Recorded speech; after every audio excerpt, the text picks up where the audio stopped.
Nombre de situations que Dembélé a débloquées par son dézonage et le fait de trouver ses partenaires dans les intervalles, tu vois, c'était fort quand même, encore une fois. Hein. Ce qui est fou, c'est de se rappeler quand même que c'est pas son poste. Il est pas 9, il est pas 9 et demi.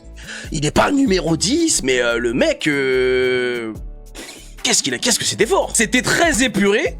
Donc c'était pas c'était pas visuellement hyper impressionnant ce qu'il a fait dans le jeu.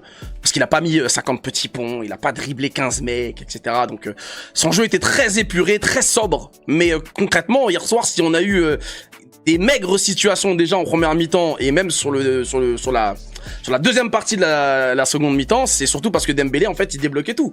Dembélé, il dézonnait complètement, les centraux étaient obligés de le lâcher, les milieux de terrain savaient pas trop s'ils devaient le suivre ou s'ils devaient rester dans leur zone, ce qui fait que Dembélé, il avait une liberté d'action qui était complètement folle hier soir, tu vois. Malheureusement, ça a pas suivi derrière, parce que Barcola, soit il s'en mêlait les pinceaux, soit il était très bien rattrapé, parce qu'il y a vraiment eu des fois où Barcola, il est taffé Tottenham... C'était incroyable, tu vois, la façon dont il était en jambes avant de se prendre son petit coup là. Et Kvaratskhelia de l'autre côté, bah malheureusement, il était vraiment à côté de ses. Jamais connu avec une qualité de passe comme ça, Ousmane Dembélé. Au contraire, tu vois, les centres à la limite, oui, mais la qualité de passe comme ça, je suis pas encore habitué à voir, avoir Dembélé avoir une telle qualité de passe, tu vois. Ça me surprend encore à chaque fois en fait. Mais c'est tant mieux.